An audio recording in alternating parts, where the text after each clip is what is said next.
Sous le Tipi, inspirez-vous.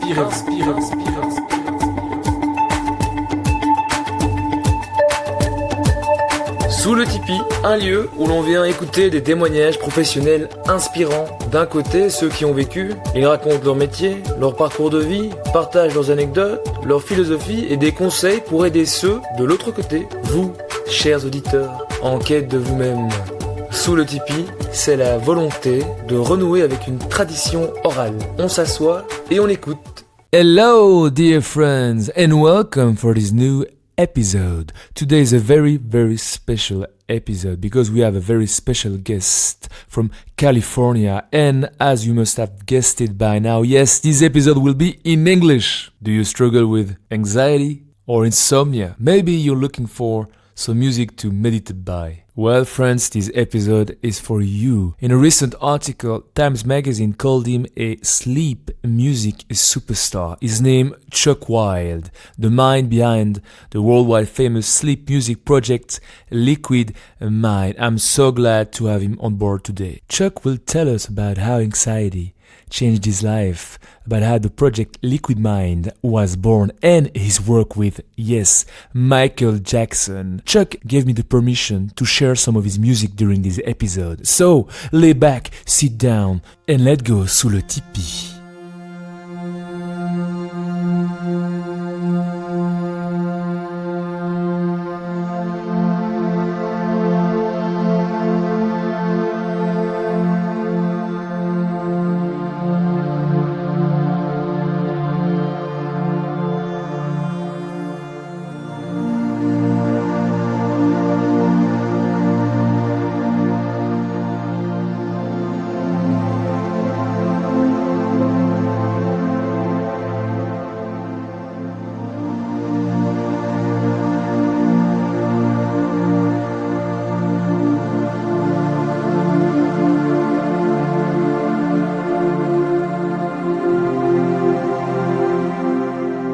Good morning. It's 7:25 a.m. 25, all right. Do you wake up every day at the same time? Yeah, I do. I do some investing, and the stock market opens at 9:30 a.m. East Coast in New York City, which is 6:30 a.m. here. So I just have some other business interests besides music. I get up much earlier than most people around here, I think. I'm usually probably the first person up in my neighborhood. Okay, wow. I remember reading about you that every day you start with an hour that you give yourself and you use it for reading or meditation. You still keep that practice on, or? My rule is that I give the first hour of the day to myself because a lot of times I get extremely busy during the day and it's, always doing other things, business, this or that, telephone calls. Some days I get over 100 emails. So I just promise myself that I would always allow the first hour to do whatever I want to do. If I want to sit and meditate, that's good. If I want to play some music, I can do that. I could go for a walk, any number of things. Sometimes I read, just think about different things. So it's just the idea of giving ourselves some time because we all have responsibilities in life. And sometimes we forget to give time to ourselves. That happened to me when I was younger and working in television. I didn't give any time to myself, and it resulted in me being very sick. That was back when I was doing the Max Headroom TV show for ABC television. Max Headroom was one of the first computerized characters in television. And the show was really fun. We were doing music. I was doing music with Michael Hoenig, a wonderful composer who had been in Tangerine Dream, which this is 1987. The show got behind schedule, and Michael and I started working 20 hours a day. It was insane, really. The network courier was standing outside the door of Michael's studio waiting for us to finish the music. Usually you would have 2 weeks to do 40 or 43 minutes of music. We were only given 5 days to do that. So I ended up being sleep deprived and, just started having trouble breathing. And I didn't understand really what it was at the time. Now I understand that's can be a sign of anxiety. At the time, I didn't understand that. And we were just working. That's sort of the beginning of the story. I don't know if you want me to complete that. That was the beginning of the story of how Liquid Mind came about. Yeah, absolutely. Because you have said before that, quote, having anxiety and panic was one of the best things that ever happened to me. Yes, that was. And also, a lot of my friends were dying of AIDS at the time. Now they call it HIV. Back then it was called AIDS. And it was very stressful. We just wouldn't know what was going to happen next. We would go sometimes to the funerals, and the parents would kick us out of the funeral. They didn't want anybody in there who was gay. We're in a church, and all of a sudden people are saying, sorry, you have to leave. In today's day and age, that's almost hard to believe, but that was the way things were in the 1980s. So in any case, we were working with no time for relaxation or for taking care of ourselves. And we were at a spotting session with the network. A spotting session is where you look at the rough cut of the TV show, and then you decide where the music will go. And I started having trouble breathing, and my heart rate was going really fast. And the producer of the show, Peter Wegg, thought I was having a heart attack. So he threw me in his Porsche. He said, there's no time to call an ambulance. Get in my car. He had a brand new Porsche, and he drove 100 miles an hour down side streets to get me to an urgent clinic. And they took me inside and did a bunch of tests very quickly. The whole thing only took about 5 minutes. And the doctor came out and he said, you didn't have a heart attack. You have something called anxiety.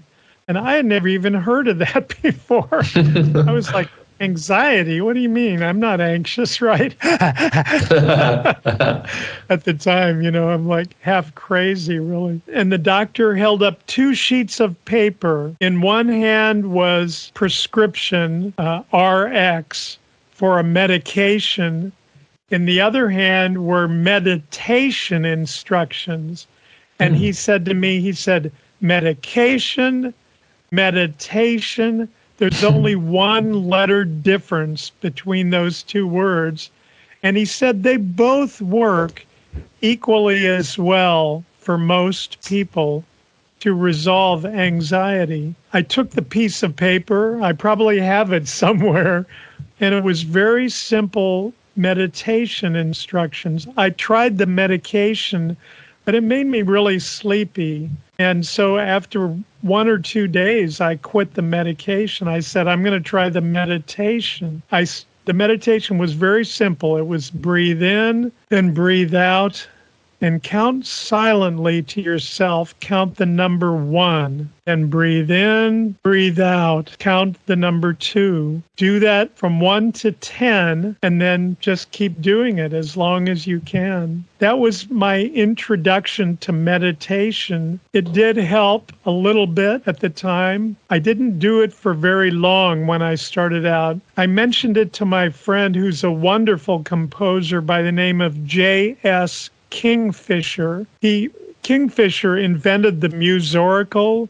He invented the musician's dice. He's an incredibly talented musician, and I've always respected him. He said, I think you should go see a friend of mine. Her name was Susan, and she's a counselor.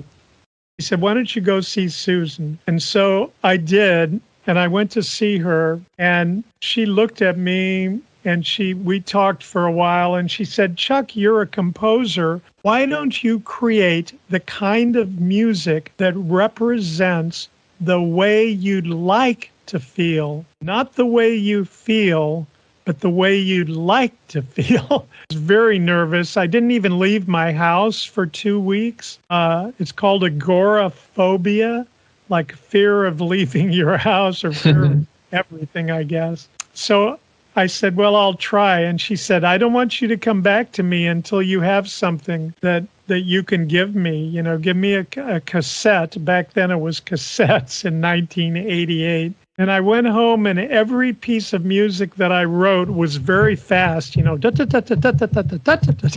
that's the way I was feeling inside. And then I remembered as I was sitting there, when I was young, I used to play organ in a church, and when I was a teenager, and I played organ, and when they were having the meditation or the prayer, I would play this really slow music. And I thought, you know, I'd like to feel slow. So I started making very slow music, and I made one piece that was 30 minutes long, and I took it back to Susan, my counselor at the time, and she said, great. She said, now go home and listen to it. And I put that music on 24 hours a day in my house. I just listened all the time to it. If I woke up in the night, I would hear the music out in the living room. I didn't know what to call it. In the meantime, I had started counseling with another person, and he said to me, because I was afraid to literally to leave my house, he said, you know, I can't work with you unless you will go on a one-day vacation. He called it a mini vacation. He said, you work so hard, you really, really need to slow down. So I went down to Laguna Beach, which was only about, I guess, 60 miles away. And I went down there and I checked into a motel. I went down, it's right on the ocean. I went down and I sat on a rock, and all of a sudden I felt almost normal. It was very quick. I started feeling very, very relaxed. And I thought, what is going on here? And then I realized the sound of the ocean, you know, the liquid sound of the ocean was relaxing my mind. Music therapists might call it entrainment, where we entrain with our environment, whatever we're around. And right then I decided I would call the music Liquid Mind, because the sound of the liquid was relaxing my mind.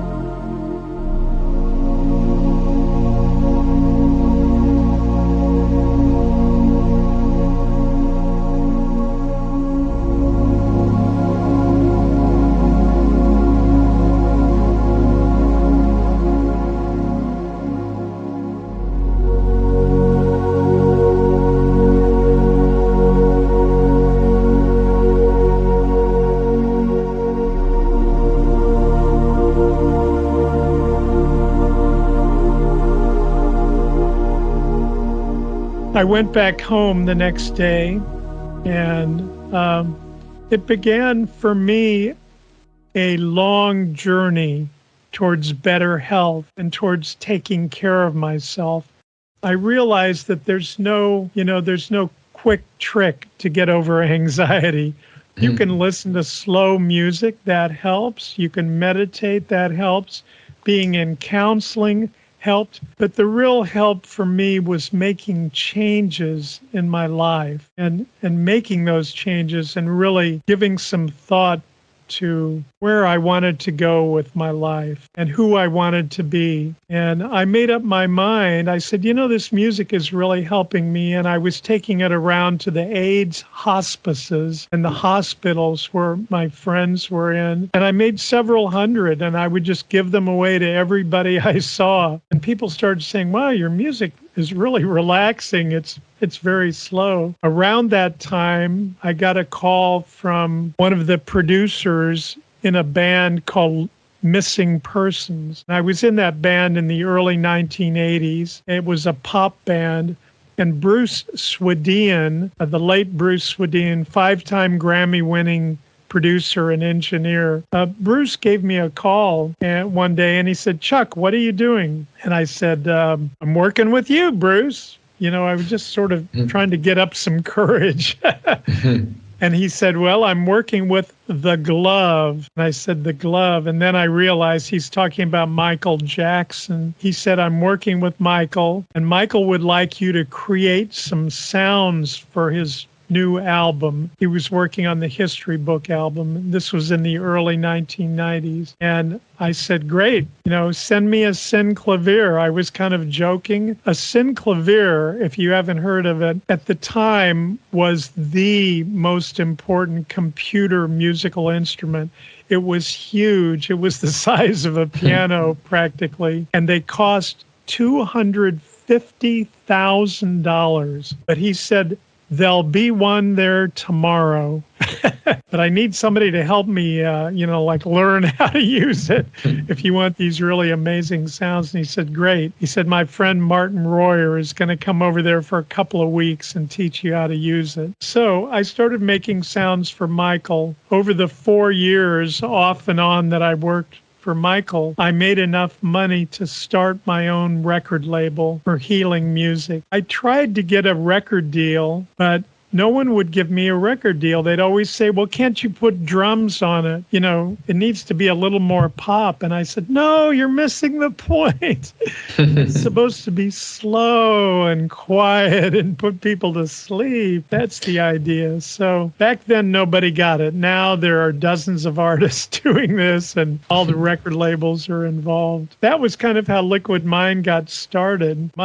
My pathway to healing was pretty slow. It took me 4 or 5 years to heal, really, and to make the changes in my life, and to understand that anxiety is just some chemicals in my brain, for lack of a better word. It's just a couple of chemicals that get mixed up. You get a little bit too much adrenaline. That could happen from food. It could happen from stress at the work, at your workplace. It could happen from stress in your relationships, from financial issues. There's all kinds of reasons. One of the things that a gift that meditation gives me is perspective. It allows me to see things more clearly, for better or for worse. Maybe I don't want to see things clearly, but that's when I really need to meditate and go, this is what I need to look at. And then it helps me make better decisions. So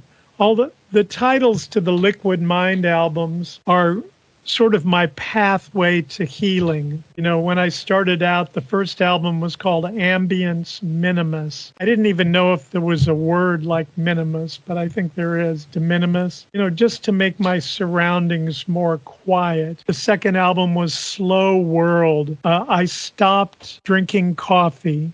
I used to drink like cappuccinos all day long, and I stopped that. I haven't had any caffeine since 1988. So that was part of Slow World. Balance was the third album, and Balance was me learning how to balance the things in my life. I can work, but I need to have a life outside of work. I need to have friends, support groups, and things to help me balance life, and so forth and so on through all the various albums. Album number 8 was called Sleep, and that still is the most popular album, one of the most popular albums. I guess a lot of people sleep to my music. One of the albums has been on the Billboard Top 10 for 100 weeks now. That was the album called Meditation, Liquid Mind 10 Meditation, and it's in the top 10 still. I think it's number 4 this week. So I think a lot of people are using Liquid Mind for meditation as well, though personally I meditate in silence.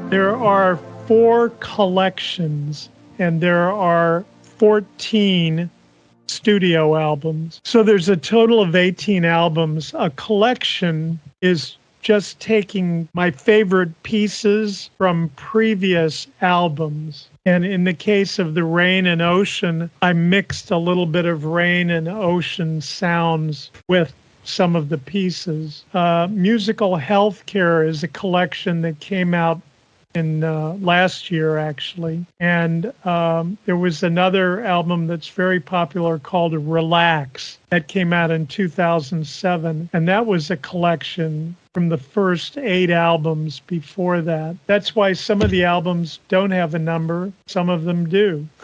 My music is often called zero beat, like no beat. And you're right. I don't use a metronome for this Liquid Mind music. I would say the music is more melody driven. My procedure is, and it takes me about 8 to 10 months to record an album because I can only work 2 or 3 hours a day. I get really drowsy because I don't do coffee and I don't drink tea either. It takes me many months, but when I write the music, I generally get up very early in the morning and I do it first thing, and I will sketch 40 pieces, 40, sometimes 45 pieces. I'll sketch them, which means I'll just use one sound, like maybe a string sound or a vocal sound or something, and I will sit at the keyboard, and sometimes the melody comes in my head. Sometimes I'm sitting at the piano. Other times, just when I'm playing, I start playing and then I hear something else and off I go. And so I create 40 or 45 pieces and then I let it sit. I learned that I need to have perspective. I learned this from meditating, that perspective is really important. If I listen to something that I just wrote, I'm always going to go, oh, wow, I love that. Hey, you know, I learned that in writing pop songs. I was signed to Lorimar Telepictures, and then they were purchased by Warner Brothers. I learned working for them, working for Warner's as a songwriter, that you have to let a piece sit for a week or 2 weeks, and then you can judge it properly. So I don't just write it and then finish it right away. I let it sit so that I'll go back and be critical. So after I write these 40 pieces, I'll let them sit for 2 or 3 weeks. Then I go back in the morning, again in the early morning, because the music is so slow. I want to work on it early when I'm sharp. And I'll go back and I'll pick out the top 20 pieces. And then I let it sit for another 2 weeks. I don't listen at all. And then I go and I listen to the 20 and I pick out 7 or 8 pieces that I want to put on the album. So I have to like the sketch. The sketch is just that. It's a sketch. Sometimes they're as short as 5 minutes. Sometimes they're 20 minutes long. And then I start the process. Once I pick 7 or 8 pieces, I start the process of refining and editing that piece to get it to be really something that I love. Once I have that done, then I start, I guess, what you would call the orchestration. Even though the music sounds very simple, like you're just, oh, he's just holding a chord on a synth, you know. It's not really that. There's quite a few sounds. There can be 15, 20 tracks. I use singers that just sing, but I like it live. Sometimes I use the synth vocals, but mostly it's live singers. 3 of my friends that are really great singers, Jimmy Demers, AJ Teschen, Seven Vanderpool. They have sung on many of my albums and they just sing ahs. And because it's so difficult with slow music to hold a note for a really long time, they'll just overlap notes. And we'll sing 3 or 4 tracks of each note. The 3 of them sing it and then I sing as well. So that all leads to a texture that sounds simple, but is actually, fairly complex.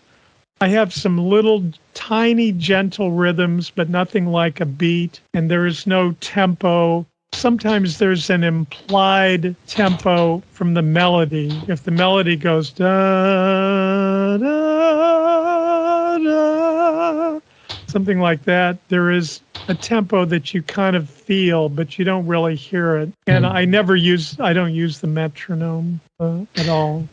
I let the melodies wander for a pretty long time because I don't want people listening. I want them to be bored. I want the music to be boring, not sonically boring, but I don't want there to be a melody that's like da da da da da da da, where where it's going. I want people to stop thinking when they listen. And that's what I hear from people a lot. I've had thousands of messages and emails from people. And it's amazing, that I don't want you to be thinking about, oh, this is what's going to happen next. That's what goes on in pop music, and that's great. I've written a lot of pop songs and had songs in a lot of TV shows and films, and I understand that, but this is different. I want people to tune in to the sound, to the sonic quality, really. When we're babies in the womb, in our mother, we don't hear the treble very much. I wanted to mention this because the sound of my music is purposely, on purpose, it's dull. The high end, the treble is turned down. The low end, the bass is turned up. And there was some research done that said that people like the really low frequencies. And if you listen through a large system or through some headphones, you hear a very warm low end, the bottom end, or what I call the bottom end. The frequency is very rich in the low end, like 50 hertz would be the frequency in that area. And that's because when we were babies, before we were born, that was what we heard. So some of us, it feels like very comforting in a way. So a lot of that has to do, I talked about arranging and orchestrating the music. What happens after that is I want to make sure that there is no arousal response. My co-producer, his name is Jonathan Morozic, and part of Jonathan's job is to make sure that every note is gradual. It has a very slow attack, and that it's just as relaxing as can be. A music therapist talks about arousal response. My music is sedative music. It's like a sedative, a sedative. It's meant to make people slower and drowsier. And, never ever listen and drive when listening to Liquid Mind. There's a warning on every album. And it's really true. The music, slow music, not just Liquid Mind, but slow music in general, makes people drowsy. So you don't want to drive your car or operate machinery while you're doing that. But anyway, the next process is making sure that it's very smooth, and Jonathan does that. Then we mix the music, and I mix on 11 sets of speakers currently. And people might say, why are you listening on so many sets of speakers and 3 sets of headphones and you're listening everywhere? And I said, because I want it to sound relaxing and comforting, no matter what speakers people are using to listen. Once we do that, then we send it off to the mastering studio.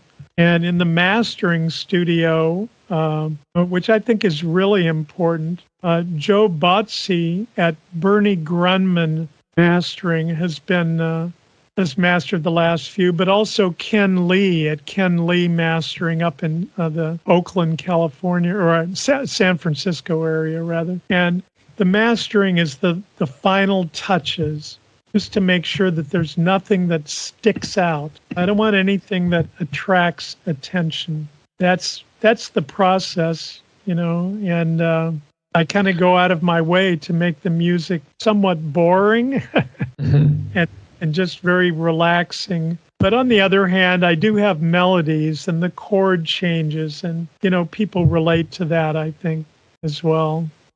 There's so much research done on music that relaxes people. Some of the research has been done on heavy metal music. People who like heavy metal music, it's relaxing to them, and they're able to go to sleep. The research is very, very interesting at the National Institute of Health in the United States. For people who like contemplative music, new age music, ambient music, I think it's great. I love that. And it just so happens that my music is also functional because it helps people who want to be relaxed. My music works with a lot of pets, animals as well. I'm surprised at how many people, send me pictures of of their cats sleeping. And I've had a lot of emails about that as well. So it's functional because I hope it helps people. Not everybody likes Liquid Mind. Some people want music with a beat, and that's great. That's fine for them. My music is meant to be functional, but it's also meant to be enjoyed. It's very. For example, my wife, she told me when I listen to your music at nights, when I don't have my earplugs, I just put it out on my iPhone. It works pretty well. She says, "I don't understand. This music is so boring." And I say, "It's the point. It's beautiful. I really like it. It doesn't bother me, I think." But that's a big compliment for me. Tell your wife I said thank you. That's exactly what I'm hoping people will say. I will tell her, definitely. How does it make you feel to know that music therapists, people all around the world, and in Belgium, some do like me and other people, are listening to your music, meditating to your music, and it helped them sleep? How does it make you feel? It makes me feel really great. When I started this music, I think I mentioned to you that I went to actually 40 different record labels, and they all said no. And now, fast forward to today, Liquid Mind is played in over 130 countries. It's used for not only for anxiety and panic management, but for meditation. It's used for people with PTSD, like veterans, people who are in a war zone. It's used in sleep clinics. It's used in addiction recovery. I heard from a gentleman in the Pennsylvania prison system in the United States that their prisoners use it for recovering from drug addiction when they first get into prison. It's used in chemotherapy centers. I have a lot of people that have said, "Oh my gosh, I have cancer, but everyone listens to your music in the chemotherapy." And it's used in childbirth. I mean, I just feel wonderful. I'm 76 years old now. I had a pretty wild, fast life when I was younger, and I'm getting older. I still work really long days. I work a little too much. I need more balance. I need to listen more to my own music. I'm just I feel very, very satisfied and happy that my music can go on and help people.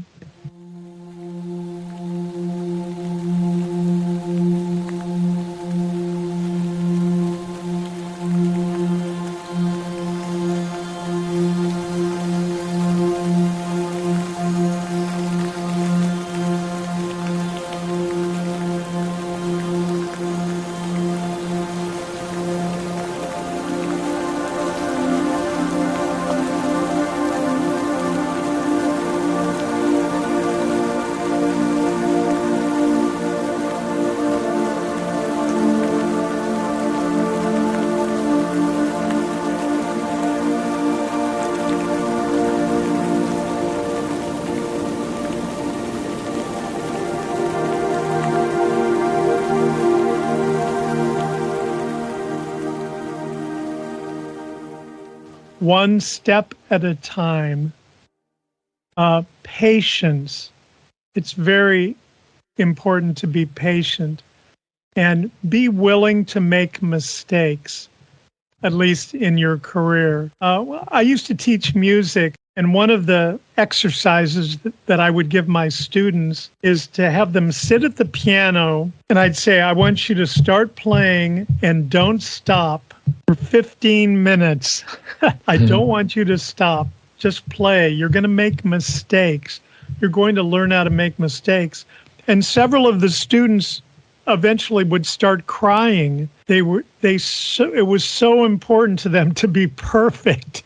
In music and also in life, we're going to make mistakes. I made a lot of mistakes in my life. So if you're a young person just starting out and you're not sure what career to go in, pick one that sounds kind of interesting and try it out. Maybe it's a mistake, but you'll learn. We learn by doing. So don't be afraid. A lot of people, I think it's easy today to feel like I'm a victim. I'm a victim of what's going on in the United States. I say just work hard.